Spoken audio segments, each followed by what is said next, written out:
สบายดีตอนเช้าท่านผู้ชมที่เคารพสบายดีท่านผู้ชมที่เคารพตอนหาท่านผู้ชมเข้าสู่การรายงานข่าวเช้าอรุณใหม่จากของข่าวโทรภาพแห่งชาติข่าวเช้าประจำวันเสาร์วันที่1สิงหาคม2026ข่าวภาคนี้มาพบกับโฆษกพงงานสุริพงษ์พร้อมด้วยข้าพเจ้าสุริวัลย์ผลเยี่ยมสบายดีตอนเช้าสบายดีตอนเช้าพันงาเจ้าพบกันในมื้อทำอิฐของเดือนสิงหาเจ้ามื้อนี้เป็นมื้อทบิตของเดือนสิงหาเลยและข่าวเช้าเมื่อวันเสาร์มื้อนี้นี่ก็มีหลายข่าวที่น่าสนใจมานำเสนอท่านผู้ชมเช่นเคยเป็นต้นก็เป็นทางด้านเวียกงานโฆษณาการซึ่งถือได้ว่าแม่นการเสื่อมโยงอย่างใกล้ชิดกับการพัฒนาทรัพยากรมนุษย์โดยเฉพาะก็แม่นโฆษณาการที่ดีต่อกับพื้นฐานและก็ผลได้รับของการพัฒนามนุษย์ทรัพยากรมนุษย์และนอกจากนั้นในข่าวเช้ามื้อนี้ยังมีข่าวเกี่ยวกับปัญหาขี้เหงื่อที่ยังตกค้างอยู่ตามจุดต่างๆในนครหลวงวิจันทร์ซึ่งปัจจุบันนี้ก็เป็นเล็งใส่เรื่องของการปรับปรุงในรูปแบบใหม่เพื่อเป็นการเฮ็ดให้ปัญหาขี้เหงื่อนี่ถูกกำจัดไปถูกวิธีเจ้าพร้อมเดียวกันนั้นก็จะมีทางเจ้าหน้าที่วิสาเฉพาะป้องกันความสงบทางแขวงอัตตปือได้จับกลุ่มสแกมเมอร์ซึ่งเป็นสัญชาติเวียดนามจำนวน8คนเจ้าพร้อมกับข่าวอื่นๆทั้งภายในและต่างประเทศในการนำเสนอข่าวเช้าในมื้อนี้ถ้าพี่นี้มาเบิ่งที่ข่าวกองประชุมคณะกรรมการแห่งชาติด้านโภชนาการเพื่อรายงานผลสำเร็จที่พ้นเด่นของการจัดตั้งปฏิบัติแผนปฏิบัติงานแห่งชาติด้านโภชนาการและแผนบุริมสิทธิ์ในปี 2025กองประชุมภายใต้การเปลี่ยนประธานของห้องศาสตราจารย์ปริญญาเอกทองสฤษดิ์มังหน่อเมฆของนายกรัฐมนตรีกระทรวงศึกษาธิการและกีฬาประธานคณะกรรมการแห่งชาติด้านโภชนาการเข้าร่วมมีท่านนางใบคำคัทยะรัฐมนตรีกระทรวงสาธารณสุขห้องประธานคณะกรรมการแห่งชาติด้านโภชนาการพร้อมโดยภาคส่วนที่เกี่ยวข้อง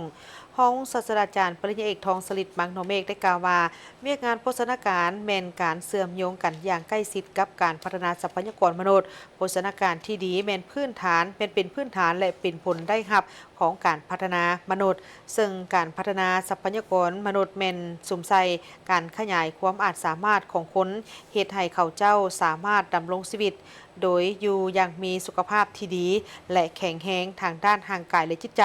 สามารถเป็นกำลังแข็งประกอบส่วนเข้าในการสร้างสรรค์พัฒนาประเทศชาติอย่างแข็งแรงพร้อมเดียวกันนั้นเวียกการโภชนาการก็แม่นนอนอยู่ในเป้าหมายการพัฒนาแบบยืนยงเป้าหมายที่2ในการจะตั้งปฏิบัติผ่านมาแม้นมีผลสำเร็จที่พ้นเด่นและก็ยังมีสิ่งที่ท้าทายสูงซึ่งเป็นอุปสรรคที่จะบรรลุเป้าหมายที่วางไว้โดยเฉพาะก็แม่นการลดพรขาดสารอาหารประเภทล้วงสูงบ่ได้มาตรฐานและน้ำหนักลดมาตรฐานการขาดจุลสารอาหารรวมไปถึงการขาดวิตามินอาการขาดธาตุเหล็กเพื่อเฮ็ดให้เวียกงานของโภชนาการสามารถบรรลุตามคาดหมายในหลายด้านขึ้นนั่นและก็ให้ก้าวยับเข้าใกล้หากับคาดหมายเป้าหมายของการพัฒนาแบบยืนยงโภชนาการที่ดีในการช่วยลดพรภาวะห่างกายเตี้ยจอยผอมการขาดจุลสารอาหารน้ำหนักเกินโรคอ้วนและพยาธิติดต่อที่บ่เกี่ยวข้องกับอาหารการกินรวมไปถึงโภชนาการซึ่งช่วยเสริมสร้างภูมิต้านทานและก็ช่วยลดพรการเจ็บป่วยรวมไปถึงอัตราการตายของเด็กได้รับสารอาหารที่ครบถ้วนด้านโภชนาการจะมีการพัฒนาทางด้านมันสมองและมีความพร้อมในการไปโรงเรียนตามวัยอายุและมีความสามารถในการเรียนรู้มีผลงานทางด้านวิชาการที่ดีเด็กที่ขาดสารอาหารจะเฮ็ดให้การพัฒนาทางด้านสติปัญญานั้นลดลงอย่างถาวรโดยเฉพาะก็แม่นเด็กในระยะ 1,000 มื้อทำอิฐในท้องของแม่ไปจนฮอด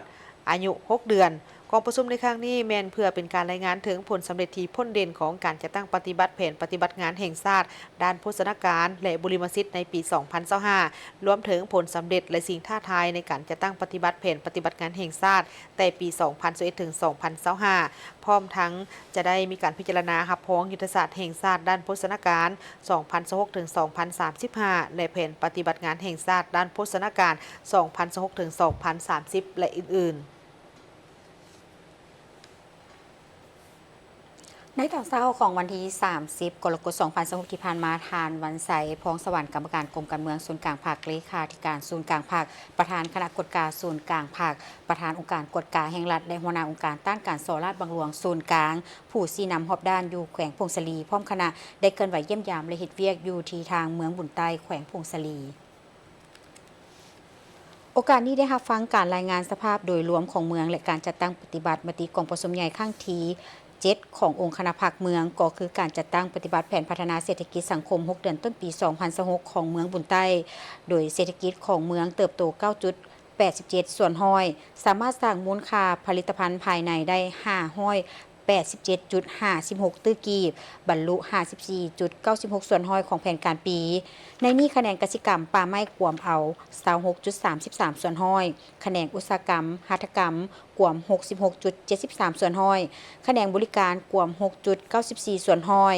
รายรับเฉลี่ยต่อหัวคนบรรลุ$862ภายหลังได้รับฟังการรายงานสหายบันไซพ้องสวรรค์ก็ได้จอจิ้มบางปัญหาที่เห็นว่ายังบ่สามารถตีราคาออกอย่างจะแจ้งโดยได้เน้นหนักให้อำนาจการปกครองแต่ละขั้นให้เพิ่มทวีในการสร้างการหันเปลี่ยนเพื่อเฮ็ดให้ชีวิตการเป็นอยู่ของประชาชนได้รับการปรับปรุงดีขึ้นกว่าเก่าสืบต่อเอาใจใส่ในการพัฒนาเศรษฐกิจสังคมการผลิตกสิกรรมการปลูกการเลี้ยงส่งเสริมเศรษฐกิจภูมิปัญญาของประชาชนที่สามารถผลิตเป็นสินค้าเพื่อสนองภายในเมืองภายในแขวงหรือสร้างเป็นสินค้าโอดอปเพื่อส่งออกสร้างฐานรายรับที่มีความยืนยงเพื่อสร้างชีวิตการเป็นอยู่ของประชาชนให้ดีขึ้นสุขยูส่งเสริมหัวหน่วยวิสาหกิจขนาดน้อยเป็นต้นแมนแรงผลิตตลาดส่งออกและด้านเทคนิควิชาการสร้างกลุ่มการผลิตที่สามารถเข้าถึงแรงทุนเข้าถึงตลาดได้เพื่อให้มีความเข้มแข็งและยืนยงดึงดูดการลงทุนจากภายในและต่างประเทศพัฒนาแหล่งท่องเที่ยวติดพันกับการโฆษณาเพื่อดึงดูดนักท่องเที่ยวการผลิตสินค้าการแปลงรูปการปรุงแต่งการห่มห่อผลิตภัณฑ์ต่างๆก่อให้เฮ็ดให้เป็นหลากหลายสีสันหลายรูปแบบเพื่อเพิ่มมูลค่าของสินค้าการบริการต่างๆก่อให้สุขยูส่งเสริมโดยเฉพาะแม่นการบริการทางด้านการโรงแรมเฮือนพักเอาใจใส่สุขยูส่งเสริมให้ลูกหลานได้รับการศึกษาสร้างฝีมือแห่งงานให้มีความรู้ความสามารถเพิ่มทวีการป้องกันชาติป้องกันความสงบภายในเมืองให้เป็นหน้าที่ของหมดทุกคนแก้ไขปัญหาปรากฏการณ์ย่อท่อโดยเฉพาะแม่นปัญหายาเสพติดเอาใจใส่ก่อสร้างพรรคฟอร์ไซต์เข้มแข็งและนักแน่นในโอกาสนี้ยังได้มอบเงินสดจำนวน100 ล้านกีบคอมพิวเตอร์และปรินเตอร์จำนวน6ชุดให้เมืองเพื่อนำไปหมุนไส้เข้าในเวียกงานต่างๆของเมืองจากนั้นก็ได้ไปเยี่ยมยามพื้นฐานการผลิตของเมืองโดยเฉพาะเป็นการเลี้ยงปลาเยี่ยมชมเบิ่งอาคารที่จะปรับปรุงเป็นห้องการเฮ็ดเวียกของตาแสงบุญยองเพื่อเมืองบุญใต้และลงเยี่ยมยามด่านท้องถิ่นป่าคาตาแสงบ้านย่อเมืองบุญเหนือแขวงพงสาลีกระทรวงแรงงานและสวัสดิการสังคมได้พร้อมการรับฟังการเผยแพร่เสื่อมซึมกฎระเบียบของพรรคปฏิชนปฏิบัติลาวสมัยที่12การเผยแพร่แม่นได้จัดขึ้นในเช้าของวันที่31กรกฎาคม2026โดยการเป็นประธานและเผยแพร่เอกสารของสหายโพไซไสยศรเลขาคณะพรรครัฐมนตรีกระทรวงแรงงานและสวัสดิการสังคม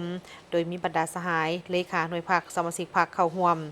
ในการเผยแพร่ครั้งนี้ผู้เข้าร่วมแม่นได้เขียนฮู้เกี่ยวกับพรรคปฏิชนปฏิบัติลาวได้สร้างตั้งขึ้นในวันที่22มีนาคมปี1955โดยสืบทอดภารกิจของพรรคคอมมิวนิสต์อินโดจีนแม่นประธานไกรสอนพบวิหารเป็นหลักแหล่งในการนำพาก่อตั้ง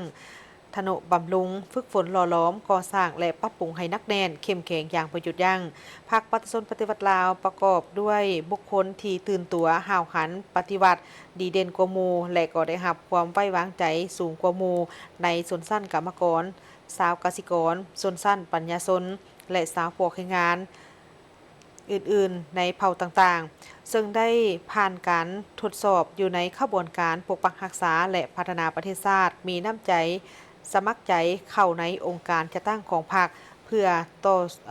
สู่สนปฏิบัติวัตถุประสงค์และอุดมการณ์ของพรรคอย่างสุดกกสุดปลาย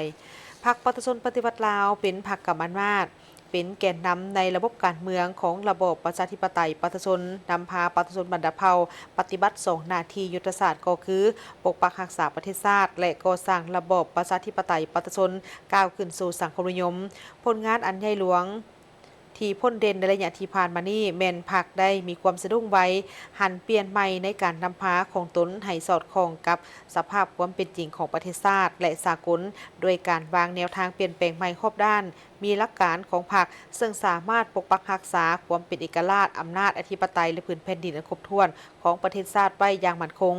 เศรษฐกิจสังคมมีการขยายตัวอย่างต่อเนื่อง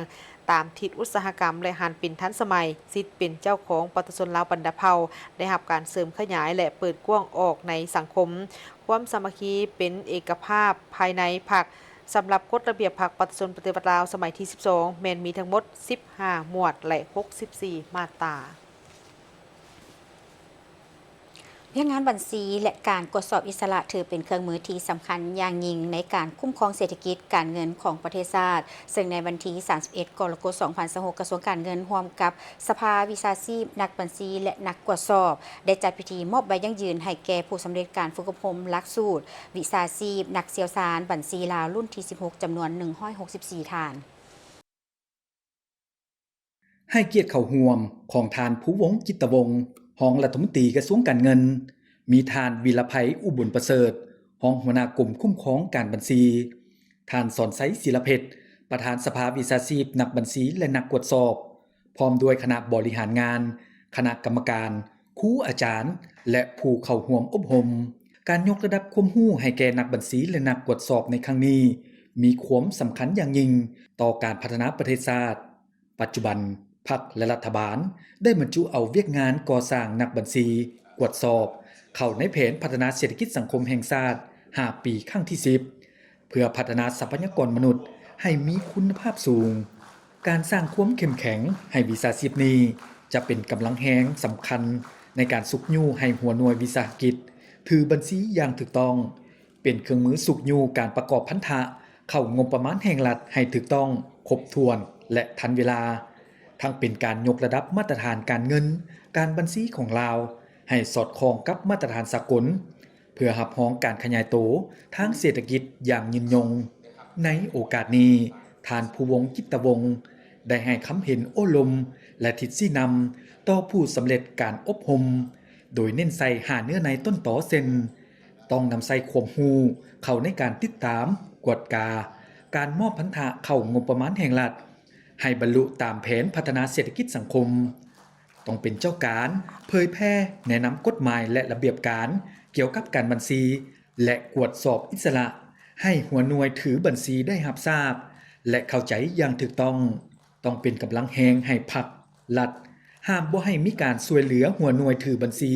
บิดเบือนหรือเสื่องอ่ำข้อมูลต่อเจ้าหน้าที่และต้องปฏิบัติกฎหมายพร้อมทั้งกฎจรรยาบรรณวิชาชีพอย่างเข้มงวดและสืบต่อปฏิบัติระเบียบการประกอบอาชีพอย่างเข้มงวดและปฏิบัติตนให้เป็นแบบอย่างที่ดีให้นักเชี่ยวชาญบัญชีรุ่นต่อไปสำหรับการฝึกอบรมหลักสูตรวิชาชีพนักเชี่ยวชาญบัญชีลาวรุ่นที่ 16 นี้มีผู้สำเร็จการอบรมและได้รับใบยั่งยืนทั้งหมด164 ท่านซึ่งจะเป็นกำลังบุคลากรสำคัญที่มีความรู้ความสามารถระดับสากลเพื่อเข้าไปรับใช้สังคมทั้งภาครัฐและเอกชนในระยะใหม่พนักงานราชการจำนวน51 ท่านจากทางกระทรวงการต่างประเทศคณะพัวพันต่างประเทศศูนย์กลางภาคและบรรดากระทรวงอ้อมข้างศูนย์กลางได้สำเร็จการบำรุงภาษาอังกฤษสุดที่ 47 ซึ่งเป็นการยกระดับทางด้านภาษาอังกฤษในหลายทักษะเช่นว่าการสนทนาการนำเสนอบทการเขียนบทความการหาเอกสารและการฟังซึ่งแม่นเห็นได้ว่ามีท่วงท่าที่ดีขึ้นถ้าว่าเทียบใส่ระยะก่อนการมาเรียนโดยในกองประชุมครั้งนี้ซึ่งได้มีขึ้นในมื้อวันที่ 31 กรกฎาคม 2026 อยู่ที่สถาบันการต่างประเทศกระทรวงการต่างประเทศซึ่งได้มีพิธีปิดสุดบำรุงภาษาอังกฤษสุด 47 สำหรับพนักงานของกระทรวงการต่างประเทศคณะพัวพันต่างประเทศศูนย์กลางภาคและบรรดากระทรวงอ้อมข้างโดยการให้เกียรติเป็นประธานของท่านไมทองธรรมวงศารองรัฐมนตรีกระทรวงการต่างประเทศมีบรรดากรมภายในกระทรวงการต่างประเทศคณะจัดตั้งศูนย์กลางภาคคณะพัวพันต่างประเทศศูนย์กลางภาคในพิธีนั้นท่านวัตถุนิยมดวงมาลาหัวหน้าสถาบันการต่างประเทศก็ได้สรุปรายงานผลของการจัดตั้งการบำรุงภาษาอังกฤษสุดที่ 47 ซึ่งได้ดำเนินมาเป็นเวลา20 อาทิตย์เริ่มตั้งแต่วันที่ 2 มีนาหาวันที่ 31 กรกฎาคม 2026 มีผู้เข้าร่วมทั้งหมดแม่น51 ท่านเป็นหญิง24 ท่านที่มาจากกระทรวงการต่างประเทศคณะพัวพันต่างประเทศศูนย์กลางภาคและบรรดากระทรวงอ้อมข้างศูนย์กลางภ ภายใต้การนำพาของคณะนำกระทรวงการต่างประเทศบวกกับความเอาใจใส่ของคณะรับผิดชอบครูอาจารย์ก็คือความรับผิดชอบของผู้ที่ได้รับการบำรุงจึงเฮ็ดให้สุดบำรุงสามารถบรรลุผลสำเร็จได้ตามระดับคาดหมายที่วางไว้แสดงออกผ่านตัวชี้วัดต่างๆเป็นต้นก็แม่นผู้ที่เข้าร่วมแม่นสามารถยกระดับภาษาอังกฤษในหลายทักษะเช่นการสนทนาการนำเสนอบทการเขียนบทความการหาเอกสารและรับฟังได้ดีขึ้นถ้าเทียบใส่ระยะเริ่มต้นในการเรียนใหม่และสามารถนำใช้เข้าในการปฏิบัติหน้าที่เวียกงานได้คงเขตความรับผิดชอบของตนเป็นต้นก็แม่นการเข้าร่วมกองประชุมสัมมนาในเวทีภาคพื้นและสากลรวมทั้งการเข้าร่วมพบปะก็คือการติดต่อพัวพันเวียกงานทางการกับต่างประเทศพร้อมกันนั้นในระยะท้ายของการดำเนินหลักสูตรทางคณะรับผิดชอบก็ได้มีการจัดตารางให้ผู้ที่เข้าร่วมบำรุงได้มีการรับฟังการบรรยายเพิ่มเติมเกี่ยวกับนโยบายการต่างประเทศสภาพการที่พ้นเด่นในภาคพื้นและสากลความรู้พื้นฐานเกี่ยวกับเวียกงานพิธีการทูตซึ่งเป็นหัวข้อที่สำคัญและติดพันกับเวียกงานของทุกแขนงการโดยเฉพาะก็แม่นการจัดกองประชุมสากลการต้อนรับแขกต่างประเทศเพื่อเป็นบทเรียนให้แก่ผู้ที่เข้าเรียนได้นำไปหมุนไส้เข้าในเวียกงานตัวจริงอยู่กรมกองของตนเอง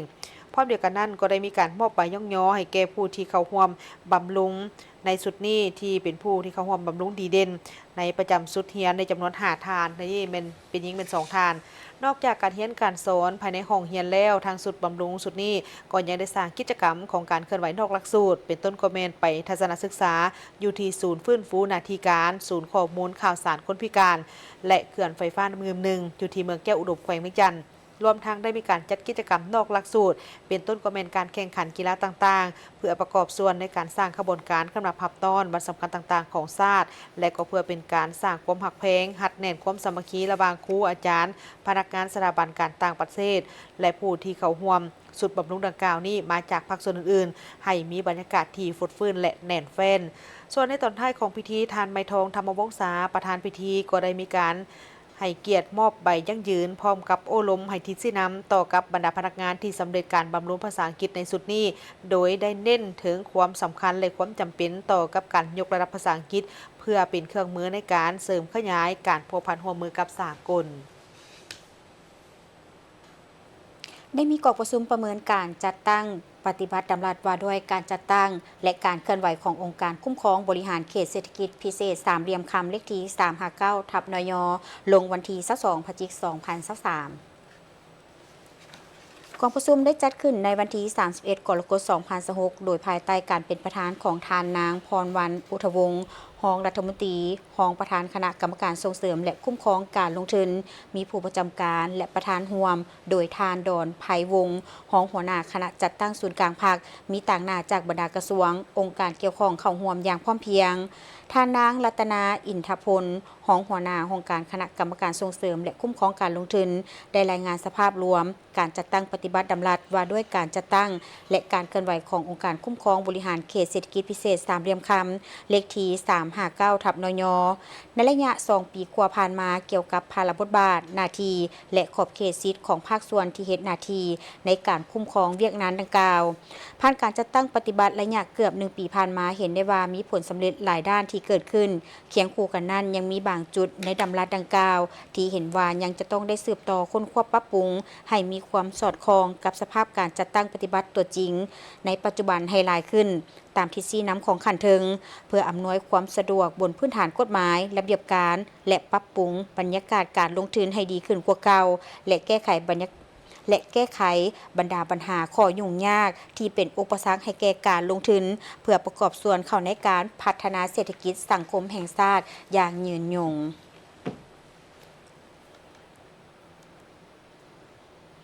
องค์การอัยการปฏิชนสูงสุดได้จัดปาฐกถาเนื่องในโอกาสวันคล้ายวันเกิดของประธานสุพรรณวงศ์ครบรอบ117 ปีและวันสนธิสัญญามิตรภาพลาวเวียดนามครบรอบ49 ปีพร้อมกับวันสั่งตั้งสายสัมพันธ์การทูตลาวเวียดนามครบรอบ64 ปีพิธีปาฐกถาแม่นได้มีขึ้นในเมื่อวันที่31 กรกฎาคม 2026โดยการปาฐกถาของสหายคำเพชรสมวรจิตคณะประจำพรรครองหัวหน้าองค์การอัยการปฏิชนสูงสุด โดยสหายได้มีการหวนคืนถึงชีวิตการเคลื่อนไหวและผลงานที่พ้นเด่นของประธานสุพรรณวงศ์โดยย่อว่าประธานสุพรรณวงศ์ได้ศึกษาสั้นประถมอยู่หลวงพระบางสั้นมัธยมอยู่นครหลวงฮานอยสาธารณรัฐสังคมนิยมเวียดนามและได้ศึกษาต่อปริญญาตรีสาขาวิศวกรรมก่อสร้างและขัวทางอยู่นครหลวงปารีสของประเทศฝรั่งได้เข้าร่วมบรรดาขบวนการต่อสู้อย่างพิราถานในการต้านจักรพรรดิพวกลาวเมืองขึ้นทั้งแบบเก่าและแบบใหม่ประธานสุพรรณวงศ์แม่นเป็นผู้นำที่มีความจงรักภักดีต่ออุดมการณ์ปฏิบัติอย่างเด็ดขาดต่อสู้อย่างพิราถานบ่ยอมจำนนยามใดก็ได้ยกสูงสติเป็นเจ้าต่อกับการจัดตั้งและนับถือหมู่คณะเอื้อเฟื้อหักแพงมิตรสหายอย่างจริงใจมีทัศนะหลักมั่นอันนักแน่นและน้ำใจเสียสละอันสูงส่งเพื่อชาติเพื่อประชาชนเป็นหนึ่งในบรรดาผู้นำที่ดีเด่นและเคารพรักของประชาชนลาวบรรดาเผ่าท่านได้อุทิศหมดจิตหมดใจหมดทุกความสามารถและหัวคิดประดิษฐ์สร้างของตนให้แก่ภารกิจของการปกปักรักษาและสร้างสรรค์พัฒนาประเทศชาติเพื่อเอกราชอธิปไตยของชาติและความอุดมสมบูรณ์พูนสุขของประชาชนลาวบรรดาเผ่า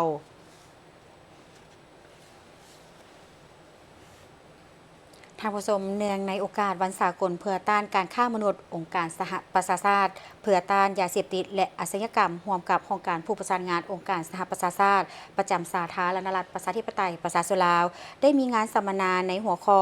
ติดกับดักอาชญากรรมหลอกลวงเพื่อเป็นการปลุกระดมเผยแพร่และปลุกจิตสำนึกในสังคมอยู่สาธารณรัฐประชาธิปไตยประชาชนลาวซึ่งได้จัดขึ้นในวันที่ 30 กรกฎาคม 2026โดยการเข้าร่วมงานของทานอารมณ์รังสีราชวงศ์รองหัวหน้ากรมองค์การจัดตั้งสากลกระทรวงการต่างประเทศทานบาโคเดียเบอร์คานอฟผู้ประสานงานองค์การสหประชาชาติประจำสาธารณรัฐประชาธิปไตยประชาชนลาวมีครูห่วมพัฒนาองค์การจัดตั้งทางสังคมนักเรียนนักศึกษาสื่อมวลชนและแขนงการทูตจุดประสงค์เพื่อป้องกันการฆ่ามนุษย์เพื่อบังคับให้ก่ออาชญากรรมอยู่ศูนย์ตัวยั่วหลอกลวงด้วยการช่วยให้ประชาชนรู้ทันรูปแบบการโฆษณาเวียกปลอมสามารถตัดสินใจอย่างมีข้อมูลและลดพรความเสี่ยงจากการถือกดขี่ขูดรีดและงานดังกล่าวได้สะท้อนให้เห็นถึงความมุ่งมั่นร่วมกันในการเพิ่มทวีการป้องกันการปกป้องผู้ถูกเคราะห์ร้ายและผู้รอดชีวิตพร้อมทั้งเพิ่มทวีความร่วมมือเพื่อแก้ไขปัญหาการฆ่ามนุษย์นอกจากนี้ยังได้รับรู้ถึงความเอาใจใส่อย่างต่อเนื่องของรัฐบาลในการต้านการฆ่ามนุษย์การหลอกลวงทางออนไลน์และอาชญากรรมที่เกี่ยวข้องด้วยการเพิ่มทวีการจัดกิจกรรมภายในประเทศและความร่วมมือในระดับภาคพื้นอยู่ทั่วอาซีตะวันออกเฉียงใต้และภาคพื้นอื่นๆและการฆ่ามนุษย์เพื่อบังคับให้ก่ออาชญากรรมอยู่ศูนย์สแกมเมอร์ได้กลายเป็นรูปแบบการฆ่ามนุษย์ที่ขยายตัวไวที่สุดในรูปแบบหนึ่งกลุ่มอาชญากรรมที่มีการจัดตั้งและนำใช้เทคโนโลยีดิจิตอลสื่อสังคมออนไลน์และโฆษณาหับสมัครเวียกปลอมเพื่อหลอกลวงประชาชนด้วยคำสัญญาต่างๆเกี่ยวกับการเฮ็ดเวียกผู้เข้าให้หลายคนถูกฆ่ามนุษย์ไปยังศูนย์สแกมเมอร์บนที่พวกเขาต้องพบเจอกับการข่มขู่ความหุนแหงการบังคับใช้แรงงานและการละเมิดสิทธิมนุษย์อย่างหุนแหงกระทรวงการต่างประเทศและองค์การสหประชาชาติประจำสาธารณรัฐประชาธิปไตยประชาชนลาวได้ร่วมกันในการจัดกองประชุมรายงานข้อมูลและปรึกษาหารือกับสื่อมวลชนเพื่อเป็นการเสริมสร้างการร่วมมือในต่อหน้ากองประชุมพบปะในครั้งนี้มีผู้แทนจากทางกระทรวงการต่างประเทศองค์การสหประชาชาติประจำลาวกรมสื่อมวลชนของคณะโฆษณาคมศูนย์กลางภาคและสื่อมวลชนลาวโดยกองประชุมในครั้งนี้แม่นเพื่อเป็นการเฮ็ดให้สื่อมวลชนของลาวได้มีความเข้าใจอย่างลึกซึ้งเกี่ยวกับการเคลื่อนไหวเวียกงานของ25องค์การเสี่ยวซานและบรรดาโครงการของสหประชาชาติที่ปฏิบัติงานอยู่สาธารณรัฐประชาธิปไตยประชาชนลาวพร้อมทางได้เสนอให้โครงห่างยุทธศาสตร์ที่สำคัญที่ชี้นำการพัฒนา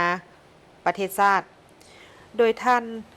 อารมณ์รังสีราชวงศ์ของหัวหน้ากรมองค์การจัดตั้งสากลกระทรวงการต่างประเทศได้เน้นย้ำว่าปีนี้สาธารณรัฐประชาธิปไตยประชาชนลาวได้เฉลิมฉลองครบรอบ70 ปีในการเป็นสมาชิกของสหประชาชาติและในการจัดของประชุมครั้งนี้แม่นต้องได้ให้สื่อมวลชนลาวได้รับรู้และเข้าใจต่อกับ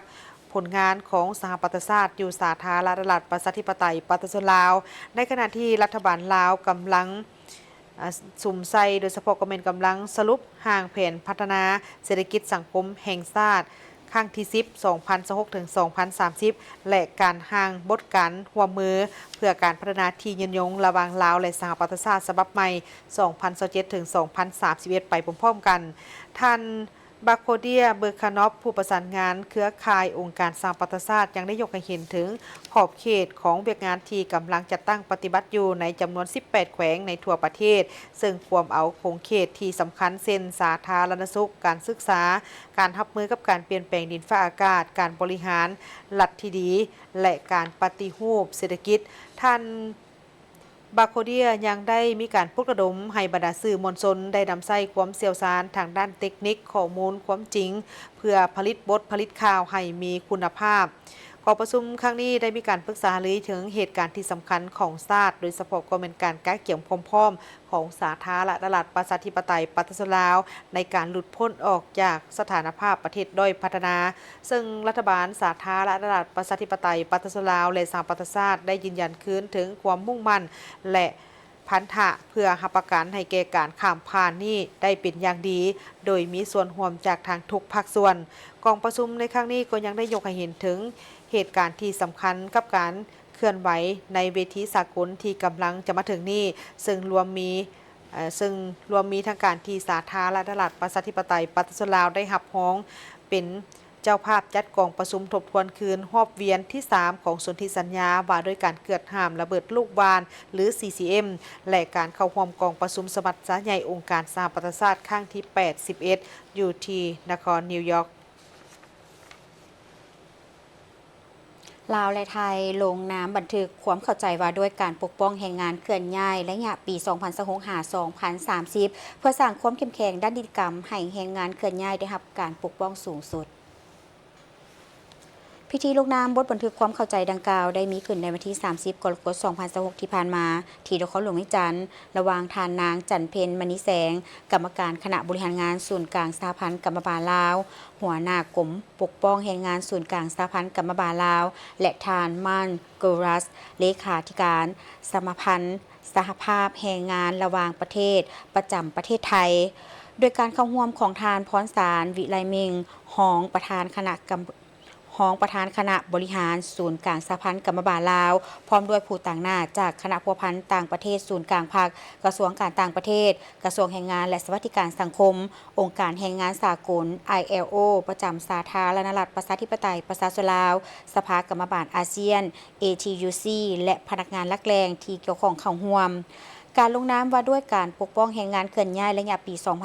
2026-2030 ครั้งนี้บ่เพียงแต่เป็นการยืนยันถึงมิตรภาพอันดีงามเท่านั้นแต่มันยังแมนบาดเก้าอันสำคัญในการเสริมสร้างการพัวพันร่วมมือให้เป็นรูปธรรมที่สำคัญแมนเป็นการเสริมขยายสายพัวพันและการร่วมมือสองฝ่ายให้มีความแน่นแฟ้นยิ่งขึ้นในขอบเวียกงานกรรมบาลของทั้งสององค์การจัดตั้งเพื่อปกป้องสิทธิและผลประโยชน์อันชอบธรรมของกรรมบาลและผู้ออกแรงงานที่อยู่ประเทศลาวและประเทศไทยเพื่อส่งเสริมการคุ้มครองแรงงานเคลื่อนย้ายให้ถูกต้องตามกฎหมายมีความปลอดภัยและได้รับการปกป้องตามหลักการของสากลและทั้งเป็นการสุขยู่แลกเปลี่ยนบทเรียนข้อมูลข่าวสารและทักษะฝีมือแรงงานเพื่อยกระดับคุณภาพชีวิตการเป็นอยู่ของสมาชิกกรรมบาลกรรมกรและผู้ออกแรงงานให้ดีขึ้น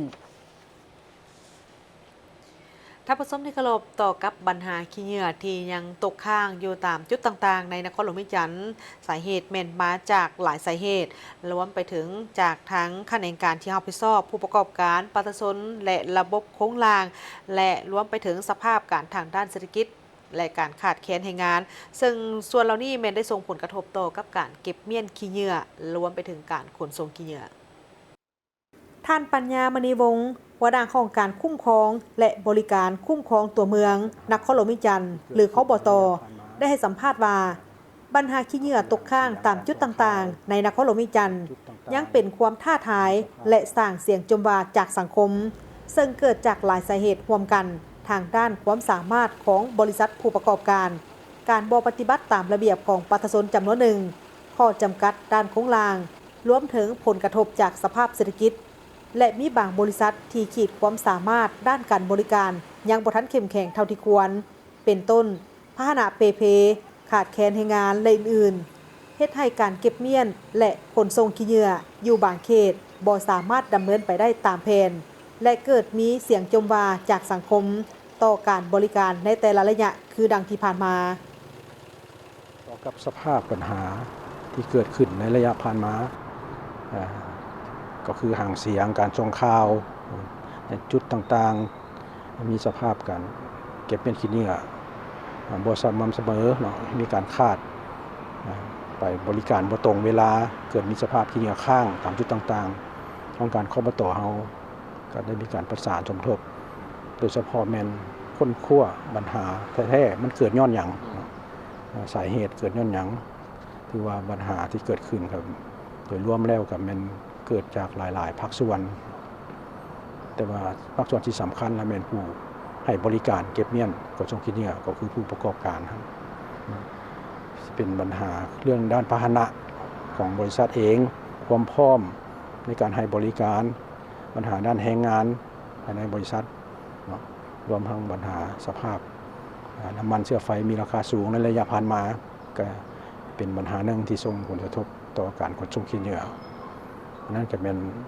ผู้ประกอบการขนส่งขี้เหยื่อและอีกจุดหนึ่งก็เป็นผู้ผลิตขี้เหยื่อเองการเข้าเฮ็ดสัญญาของทุกภาคส่วนถือว่ายังมีจำนวนหนึ่งบ่เข้าเฮ็ดสัญญาเก็บเม็ดขี้เหยื่อ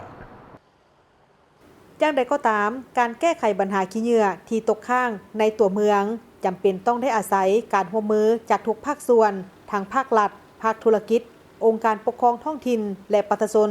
ในการปฏิบัติตามนิติกรรมร่วมกันรักษาความสะอาดและสร้างนครหลวงเวียงจันทน์ให้สะอาดเป็นระเบียบและน่าอยู่อย่างยืนยง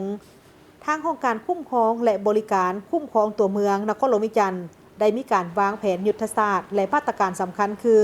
ประเมินและกวดคืนการจัดสรรเขตบริการใหม่ยกระดับวิธีการกำจัดขี้เหยื่อเพิ่มความเข้มงวดด้านนิติกรรมภายหลังได้รับการส่งข่าวหรือว่าได้ข้อมูลจากสำนักงานปกครองเมืองบ้านนี่เฮาได้สมทบทุกภาคส่วนเมืองบ้านแผนกการต่างๆเกี่ยวข้องรวมทั้งบริษัทเองลงแก้ไขปัญหาแต่ละจุดที่ว่าเกิดมีสภาพห่างเสียงเพื่อให้ปัญหาดังกล่าวได้รับการแก้ไขโดยเฉพาะแม่นขี้เหยื่อข้างหันย้อนหยังย้อนเบื้องบ่แบกเก็บเมียนบ่หรือว่าบ่เข้าเฮ็ดสัญญาบ่ลักษณะนี้มันก็มีแบบได้เว้าหั่นน่ะมีหลายๆสาเหตุเฮาต้องแก้ไขเป็นกรณีอันนั้นเป็นการเฉพาะหน้าแต่ว่าในต่อหน้าเพื่อเฮ็ดให้เวียกงานดังกล่าวได้รับการแก้ไขอันนี้มีลักษณะยืนยงเนาะทางอบต.ก็คือนครหลวงเวียงจันทน์เฮาได้มีการค้นคว้าต่อกับการปรับปรุงค้นคว้าเรื่องระบบการบริหารจัดการขี้เหยื่อในต่อหน้าตัวอย่างการมอบให้บริษัทเฮ็ดสัญญาโดยกงกับแต่ละบ้านต่อไปเฮาอาจสิมีเป็นลักษณะเฮ็ดแบบรวมศูนย์เนาะบริษัทมีแต่คนคงขี้เหยื่ออย่างเดียวการเฮ็ดสัญญาเนี่ยมันสิมีภาคส่วนหนึ่งรวมศูนย์ทั่วนครหลวงจันทน์เฮ็ดสัญญาเฮ็ดการตลาดบริษัทมีแต่คนส่งขี้เหยื่อไปสนามแล้วก็ไปสั่งน้ำหนักอยู่หุ่นคิดไรเสียบรรทะเคลียร์ให้ค่าขนส่งให้บริษัทเนาะความหมายลักษณะนั้นปัจจุบันการเก็บเมียนขนส่งขี้เหยื่อได้เข้าถึงการบริการ9ตัวเมืองเข้าบริการได้361บ้านหรือประมาณ75ส่วนห้อยของจำนวนบ้านทั้งหมดในนครหลวงเวียงจันทน์481บ้านโดยมีทั้งภาคส่วนรัฐและบริษัทผู้ประกอบการ12บริษัทในนี้ภาคส่วนรัฐรับผิดชอบเข้าบริการจำนวน192บ้าน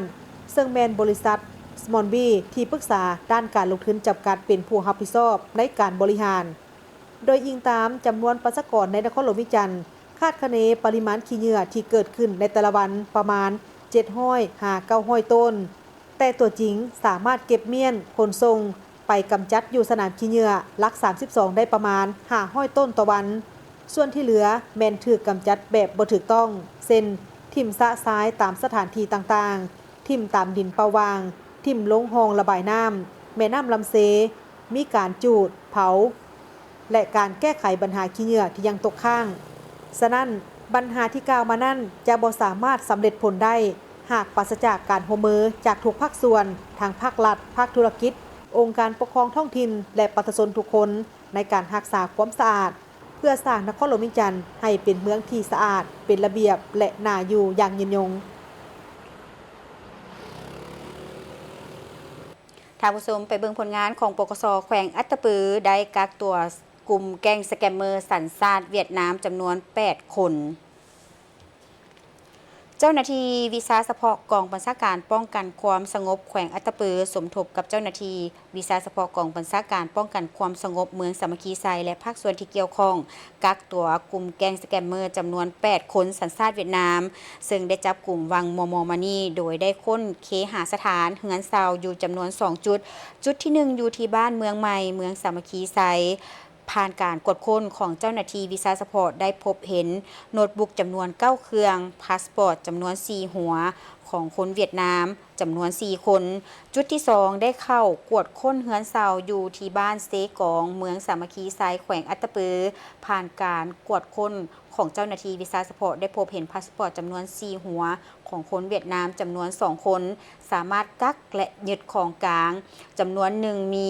ปืนสั้น2กระบอกลูกปืนสั้น7ลูกคอมพิวเตอร์โน้ตบุ๊ก3หน่วยคอมพิวเตอร์ตั้งโต๊ะ2หน่วยปึ้มพาสปอร์ต4หัวเครื่องช็อตไฟฟ้า1อันโทรศัพท์2หน่วยรถจิ๊บสีขาว1คันหมายเลขทะเบียนกค3216สวรรณเขตเครื่องทำความร้อนระบบคอม56หน่วยหม้อเก็บไฟสำรอง11หน่วยพัดลมระบายความร้อน4หน่วยเครื่องกระจายไฟ9หน่วยไดโป้มน้ำ7เครื่องกระจายสัญญาณอินเทอร์เน็ต3หน่วยขอดจ่ายสัญญาณ2หัวเครื่องหับสัญญาณอินเทอร์เน็ต2หน่วยเครื่องปั๊มลม1เครื่องจักรตัดหญ้า1เครื่องสายแยกคอมพิวเตอร์2โค้งพัดลมระบายอากาศ6หน่วยทินเนอร์2ตุกใหญ่สายส่งอินเทอร์เน็ตอีก4โค้งสุดระบายน้ำทำความร้อน2สุดปลั๊กเสียบไฟ3อันโฟนนี่สีดำ1เครื่องหับสัญญาณอินเทอร์เน็ต1เครื่องเคสความจำคอมพิวเตอร์1หน่วยจอคอมพิวเตอร์คอมตั้งโต๊ะอีก2หน่วยพร้อมกับเครื่องอื่นๆอีกหลากหลายรายการซึ่งปัจจุบันเจ้าหน้าที่วีซ่าเฉพาะยังอยู่ในขั้นตอนของการสืบสวนสอบสวนขยายผลหากลุ่มเครือข่ายดังกล่าว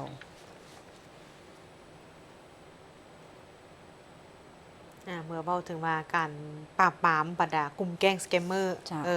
ต่างๆนี่ก็เขาก็เห็นข่าวว่าในระยะหลังๆมันจะมีข่าวเกือบทุกมื้อเลยเนาะเห็นได้ว่าทางเบื้องของเจ้าหน้าที่กับทั้งหน่วยงานที่เกี่ยวข้องนี่แหละเพิ่นก็สุ่มทุกกำลังใส่กันเพื่อกวดล่างบรรดากลุ่มแก๊งที่บดีแบบนี้เนี่ยให้หมดไปจากสังคมเนาะผู้ชมมาเบิ่งข่าวนี้ค่ะข่าวนี้กับหลายๆท่านอาจจะได้เบิ่งผ่านทั้งสื่อออนไลน์หรือว่าสื่อหลักไปได้แล้วเนาะเกี่ยวกับการเปิดตัวแอปพลิเคชันตัวใหม่เนาะโดยทั้งของว่าการ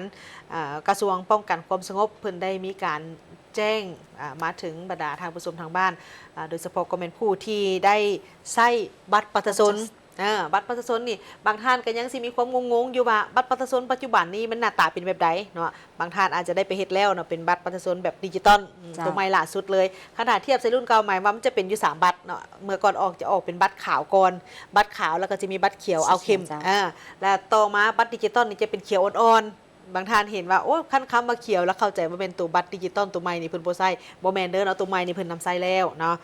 ซึ่งปัจจุบันนี้ทางกระทรวงป้องกันความสงบเพิ่นได้มีการพัฒนาและก็เปิดการนำใช้แอปพลิเคชันที่ใส่ชื่อว่า LAEID เนาะเพื่อเป็นระบบที่เป็นระบบที่ทันสมัยอย่างเป็นทางการเพื่อนำใช้เข้าในการคุ้มครองติดตามกวดกาการบริการที่หับประกันทางเป็นการอำนวยความสะดวกว่องไวในการเข้าถึงและก็การนำใช้ข้อมูลของการจัดตั้งและสังคมในขอบเขตทั่วประเทศซึ่งก็มีดังนี้เนาะกระทรวงป้องกันความสงบเพิ่นได้มีการเปิดการนำใช้แอปพลิเคชันเขียนง่ายๆเลยนี่นะคันถาทานผสมเห็นถึงอยู่หน้าจอนี่ก็เขียนเลยเนาะพิมพ์มาเลยเป็นภาษาอังกฤษเป็น LAEID เนาะอันนี้สำหรับแอปนี้แม่นเพิ่นใช้อย่างเป็นทางการแล้วในขอบเขตทั่วประเทศเพื่อให้บริการ มีความสะดวกในการเข้าถึงและการนำใช้ข้อมูลพื้นฐานพลเมืองและบัตรประจำตัว นับตั้งแต่วันที่ 18 กรกฎาคม 2026 นี้เป็นต้นไปสำหรับแอปนี้เพิ่นเปิดใช้แล้วเนาะและทั้งห้องการบรรดากระทรวงองค์การปกครองท้องถิ่นทุกขั้นแขวงเมืองตะแสงบ้านพนักงานรัฐกรทหารตำรวจภาคส่วนธุรกิจและพลเมืองลาวในขอบเขตทั่วประเทศให้รับรู้และก็มีความเป็นเอกภาพกันในการจัดตั้งปฏิบัติ เพื่อหันมานำใช้และก็ประกอบข้อมูลของตัวเองเข้าไปใส่ในแอปดังกล่าวนี้เนาะและเพื่อเป็นเอกสารอ้างอิงทางกฎหมายในการพัวพันเวียกงานและก็ประกอบส่วนเอกสารเหตุธุรกรรมต่างๆโดยบ่จำเป็นต้องได้นำเอาปื้มสมโนครัวแบบเยี่ยที่เขานำใช้อยู่ปัจจุบันนี้เนาะหมายว่าต่อไปเนี่ยเขาใช้ผ่านแอปตัวนี้มันเป็นข้อมูลที่ละเอียดเลยเนาะบ่จำเป็นว่าจะต้องได้นำเอาปื้มสมโนครัวไปหรือว่าเอาบัตรอื่นๆที่ไปนะหมายว่าพกแต่ตัวนี้พกแอปนี้เนาะมันจะมีข้อมูลลิงก์เข้าไปเลยเนาะสะดวกสบายเนาะและอันที่3ก็เป็นทางกระทรวงป้องกันความสงบเพิ่นจะให้ยุดการนำใช้บัตรประจำตัวแบบเก่าคือว่าเลยบัตรสีขาวแล้วก็บัตรสีเขียวเนาะอันนี้เป็นให้ยุดการนำใช้อย่างเป็นทางการเลยทั้ง2บัตรนี้และจะบ่สามารถนำใช้บัตรดังกล่าวนี้ได้ในการประกอบธุรกรรมต่างๆอีกต่อไปหมายความว่าท่านผู้ชมท่านใดที่ได้นำใช้บัตรประชาชนเป็นระบบดิจิตอลบัตรดิจิตอลนี่มันใช้ไปได้เลยเนาะแต่ว่าผู้ใดที่ยังใช้บัตรเก่านี่มันใช้บ่ได้ละเจ้าเพราะว่าซึ่งบัตรดังกล่าวนี่ก็จะสร้างความสะดวกสบายหลายๆอย่างคือแต่ก่อนเขาก็ใช้พกบัตรประจำตัวแน่พกสมโนครัวไปแน่แต่ปัจจุบันใช้บัตรดังกล่าวนี้สามารถใส่นำกัน ลิงก์กันได้เลยเจ้าท่านผู้ชมเขาจะไปที่ทางเมืองบุญเหนือแขวงพงศลีได้จัดกองประชุมคณะกรรมการคุ้มครองการจัดตั้งปฏิบัติโครงการเพื่อรายงานการจัดตั้งปฏิบัติกิจกรรมประจำปีและทิศทางแผนการ6เดือนท้ายปี 2026ท่านประเสริฐคุณสมเฮืองผู้ประสานงานโครงการได้เสนอผลการจัดตั้งปฏิบัติกิจกรรมประจำปีผ่านมาเดือนกรกฎาคม 2025 มิถุนายน 2026และการใช้จ่ายด้านงบประมาณโครงการแม้นได้จัดตั้งปฏิบัติแต่วันที่ 17 พฤษภาคม 2024 หา 31 ธันวาคม 2026กิจกรรมหลักของโครงการแม่นสนับสนุนชุมชนในเขตชนบทของแขวงพงศลีให้มีการฟื้นฟูทางด้านเศรษฐกิจและเสื่อมโยงเข้ากับระบบต้องโซ่มูลค่าท้องถิ่นที่มีความเข้มแข็งสนับสนุนการปกปักรักษาและคุ้มครองทรัพยากรธรรมชาติของแขวงพงศลีเพื่อแนะใส่สุขยู่การพัฒนาเศรษฐกิจของท้องถิ่นแบบมีจุดสุมหอบด้านและยืนยงสร้างความเข้มแข็งให้แก่ภาคส่วนเกี่ยวข้องในท้องถิ่นของแขวงพงศลีให้รู้จักสภาพท้องถิ่นของตนดีขึ้นเพื่อประกอบส่วนเข้าในการพัฒนาเศรษฐกิจในท้องถิ่นของตนแบบยืนยงและหอบด้านและงบประมาณของโครงการทั้งหมด 629,423 ยูโรและให้ทุนแม่นองค์การฝรั่งเพื่อการพัฒนาและองค์การข้าวจี่เพื่อประชากรโลกและพื้นที่เป้าหมายของโครงการเพิ่มทวีความเข้มแข็งทางด้านเศรษฐกิจและความยืดหยุ่นทางด้านสิ่งแวดล้อมของชุมชนในเขตชนบทกำหนดเอาเป้าหมาย 40 บ้านใน2เมืองสำเร็จคัดเลือกเอาอาสาสมัครขันบ้านของเมืองพงศลีจำนวน 10 บ้านเป้าหมายและเมืองบุญเหนือจำนวน 14 บ้านเป้าหมายและฝึกอบรมให้6บทเรียนคือแนะนำแผนฝึกอบรมด้านเศรษฐกิจครอบครัวรายรับและค่าใช้จ่ายที่เกี่ยวข้องการทอนเงินและการลงทุนของครอบครัวการสร้างแผนธุรกิจความสำคัญของบทบาทหญิงชายในเศรษฐกิจครอบครัวและเส้นทางสู่เป้าหมายเศรษฐกิจครอบครัวพร้อมนั้นผู้เข้าร่วมยังได้รับฟังความคืบหน้าด้านตัวสีบัตรของโครงการและทิศทางแผนการประจำท้ายปี 2026 ของโครงการแผนการขยายระยะเวลาออกไปเติม3 เดือนพร้อมนั้นได้ผลัดเปลี่ยนกันประกอบความคิดความเห็นอย่างกงไปกงมาส่วนทางด้านเมืองเพียงแขวงไซยบุรีก็ได้พร้อมใจกันในการพันขยายพื้นฐานโครงรางตามทิศซี่น้ำของภาครัฐบาลที่มีเป้าหมายในการยกระดับชีวิตการเป็นอยู่ของประชาชนให้หลุดพ้นออกจากความทุกข์ยากได้มีความเป็นเอกภาพกันในการลงมือก่อสร้างเส้นทางเบตงเข้าสู่โรงเรียนมอซ่อมิตรประสาซึ่งเส้นทางดังกล่าวมีขนาดความหน้า 0.12 เมตรกว้าง 5 เมตรและยาว265 เมตรโครงการนี้แม้นได้รับการสนับสนุนวัตถุอุปกรณ์จากคันถึงการนำคันแขวงองค์การปกครองเมืองเพียงเป็นต้นแมนแฮฝุ่น5รถหินแฮ5รถและปูนซีมังซวยเรือ40ตน จากแผนกโยธาธิการและขนส่งแขวง20 ตนและเมืองเพียง20 ตนส่วนที่เหลือแม่นความรับผิดชอบของกลุ่มบ้านอ้อมข้างและโรงเรียนประกอบมีบ้านน้ำปุ๋ย3 ตนบ้านห้วยอุ่ม2 ตนโรงเรียนมซมิตรประสา2 ตนบ้านนาแคม2 ตนและบ้านอื่นๆเช่นบ้านปักซ่องน้ำหยาบผู้ฟ้ามีไสเวียงเจริญเวียงคำและนาน้องหุ่งบ้านละ1 ตนนอกจากนี้ทางบ้านห้วยอุ่มและโรงเรียนมซมิตรประสายังได้ร่วมกันรับผิดชอบด้านไม้แบบไม้ปองซ่านและแรงงานโดยได้เริ่มลงมือก่อสร้างอย่างเป็นทางการตั้งแต่วันที่22 มิถุนายน 2026 เป็นต้นมาประชาชนบ้านส้มสวรรค์ร่วมใจก่อสร้างเส้นทางซอยเบตงเส้นที่2อิงตามขบวนการพัฒนาที่เป็นตัวแบบอันดีเด่นให้แก่ท้องถิ่นก็คือการร่วมแรงร่วมใจของประชาชนภายในบ้านส้มสวรรค์เมืองเพียงในการก่อสร้างทางซอยเบตงเส้นที่2ของบ้านซึ่งมีลวงยาวทั้งหมด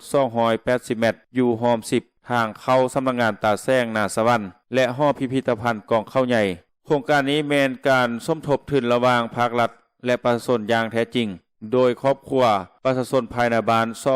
230 กว่าครอบครัวได้พร้อมใจกันสมทบทุนครอบครัวละ 600,000 กีบรวมเป็นเงิน140 ล้านกว่ากีบพร้อมทั้งรับผิดชอบด้านไม้ซ่านไม้แบบและแรงงานทั้งหมดในนี้การนำคันแขวงองค์การปกครองเมืองเพียงประกอบส่วนสวยเรือปูนซีมังจำนวน60 ต้นมูลค่า120 ล้านกีบพร้อมทางทรงพนักงานเทคนิควิศการลงติดตามสุกยูให้คำแนะนำอย่างใกล้ชิดเพื่อให้เส้นทางได้มาตรฐานและมีความทนทานปัจจุบันการก่อสร้างแมนมีความคืบหน้า50 กว่าส่วนห้อยไปเบิงสาวกสิกรรมบ้านสมบูรณ์แขวงหลวงพระบางได้ปลูกหมากนัดตามสันภูเป็นสินค้าส่งออกทางภายในและต่างประเทศเฮ็ดให้ชีวิตการประอยู่ของประชาชนดีขึ้นท่านคำมีประธานคณะกรรมการปกครองบ้านสมบูรณ์ได้ต่างหน้าให้กับประชาชนรายงานผลสำเร็จของการผลิตให้ฮูบาบ้านสมบูรณ์มี90ครอบครัวพลเมือง438 คนประชาชนได้ยึดถือเอาการปลูกฟางเป็นอาชีพต้นต่ออันพ้นเด่นเป็นการปลูกมักนาดมีเนื้อที่480 กว่าเฮกตาร์โดยปลูกตามสั้นภูย้อนพื้นที่เป็นเขตภูดอยเป็นส่วนใหญ่ในปี2025ผ่านมาการปลูกมักนาดได้สร้างรายรับให้ประชาชนหลายขึ้นเฮ็ดให้ชีวิตการเป็นอยู่ดีขึ้นเป็นก้าวๆมาฮอดเดือนมิถุนายนปี2026สามารถขายผลผลิตได้แล้ว3ตื้อกว่ากีบส่วนใหญ่เป็นส่งออกไปประเทศเวียดนามและมีพ่อค้าแม่ค้าบรรดาแขวงอ้อมข้างมาหับซื้อกับสวนไปจำหน่ายต่อข้าพเจ้าชื่อละแม่นคำมีลอยพระสิทธิ์ในบ้านสมบูรณ์และอยู่บ้านสมบูรณ์มีครอบครัวจำนวน90ครอบครัวประชาชนบ้านสมบูรณ์ในส่วนหลายมันจะปลูกแต่มักนัดเฮ็ดนาปลูกมักนัดและมีเนื้อที่มักนัดนี่ประมาณ480เฮกตาร์และปลูกมักนัดนี่2ล้าน4แสนเบี้ยถ้าเทียบระยะเบื้องหลังตอนเฮายังบ่ได้ปลูกมักนัดแล้วก็มาเทียบใส่ซุมื้อนี่ถือว่าซุมื้อนี่ถือว่าชีวิตการเป็นอยู่ของประชาชนถือว่าดีขึ้นหลายเนาะก็มีตลาดส่งออกเนาะเป็นต้นก็แม่นโรงงานเวียดนามอยู่ฮานอยโรงงานนึงแล้วก็โรงงานที่2อยู่นครวิ่งโรงงานนึงตลาดภายในก็หลวงพระบางอุดมไซแล้วก็มีสวรรณเขตปากเซแล้วก็นครหลวงโอกาสนี้ท่านบุญเรืองมณีวงศ์ได้แสดงความย่องยอสมเสยต่อความดุมันขยันเพียรของประชาชนที่ฮู้จักพันขยายทายแห่งของพื้นที่ให้กลายเป็นส่วนมากมายเศรษฐกิจที่สร้างรายรับมั่นคงและสามารถยกระดับคุณภาพชีวิตให้ดีขึ้นพร้อมนั้นท่านได้เน้นหนักให้สาวเกษตรกรก็คือประชาชนบ้านสมบูรณ์สืบต่อพัฒนาเทคนิคการปลูกที่ทันสมัยและรักษาคุณภาพของผลผลิตเพื่อสร้างความสมานให้แก่ผู้บริโภคและรับประกันรายได้ที่มั่นคงโอกาสเดียวกันทานพร้อมคณะได้เยี่ยมยามสำนักงานตาแซงภาคเก่งทางสุกยูการเฝ้าระวังสภาพดินเจือนท่วมทางอยู่เส้นทางล่วงแห่งศาสตร์เลขที่13เหนือระหว่างเมืองภูคูนแขวงพระบางหาเมืองกาสีแขวงเวียงจันทน์เต็มอีกได้มีพิธีเปิดการฝึกอบรมสำหรับเวียกงานกวดกาภาครัฐหลักสูตร10 วันอยู่ที่แขวงขมวน จุดประสงค์ในการจัดสุดอบรมในครั้งนี้ก็เพื่อเป็นการสร้างความเข้มแข็งในการยกระดับความรู้ความสามารถให้แก่คณะกวดกาแต่ละขั้นภายในแขวงขมวนให้สูงขึ้นเฉพาะความรู้ทางด้านทฤษฎีและพฤติกรรมเกี่ยวกับการติดตามกวดกาทั้งเป็นการยกสูงคุณภาพเวียกงานกวดกาตามพระบทบาทหน้าที่ขอบเขตสิทธิ์ของเวียกงานกวดกาให้หลายขึ้น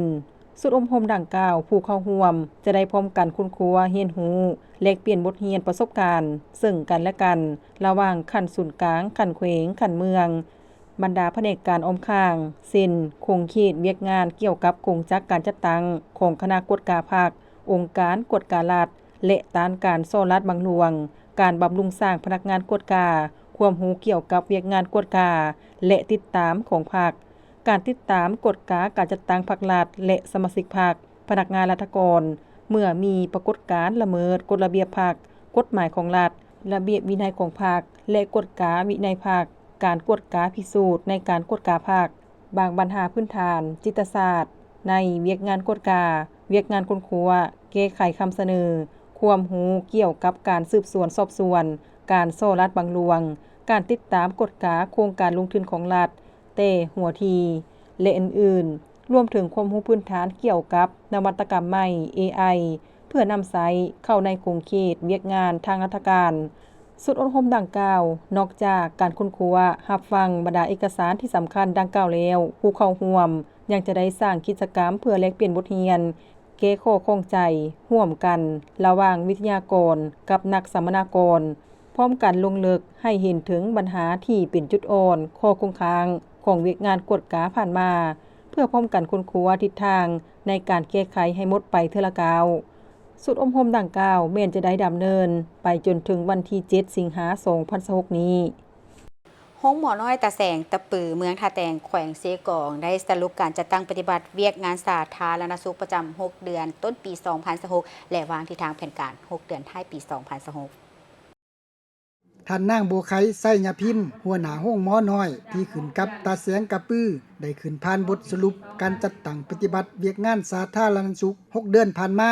โดยเฉพาะการจัดตั้งปฏิบัติบรรดาคัดหมาย14โต้สีวัดของกระทรวงว่างออกในนี้อัตราเด็กน้อยลุมหาปีมีลงสูงบ่ได้มาตรฐานปฏิบัติได้6 กว่าส่วนห้อยอัตราเด็กน้อยลุมหาปีที่ขาดสารอาหารกระทันหันจอยพร้อมบ่มีอัตราเด็กหน่อยลุมหาปีที่มีน้ำหนักต่ำกว่ามาตรฐานปฏิบัติได้6 กว่าส่วนห้อยอัตราการตายของเด็กลุม1 ปีปฏิบัติได้8 กว่าส่วนห้อยอัตราการตายของเด็กลุมหาปีปฏิบัติได้2 กว่าส่วนห้อยอัตราส่วนการตายของแม่บ่มีแม่เสียชีวิตอัตราการเกิดมีแพทย์ช่วยปฏิบัติได้36 กว่าส่วนห้อยอัตราการนำใส่วัคซีนกันพยาธิปฏิบัติได้53 ส่วนห้อยอัตราการสอกคนกรณีพยาธิวัณโรคเพื่อเข้าถึงการปินปัวแม่นบ่มีจำนวนติดเชื้อไข้มาลาเรียกับทีบ่มีอัตราส่วนผู้บ่งมติพยาธิติดเชื้อ HIV ได้รับการปินปัวบ่มี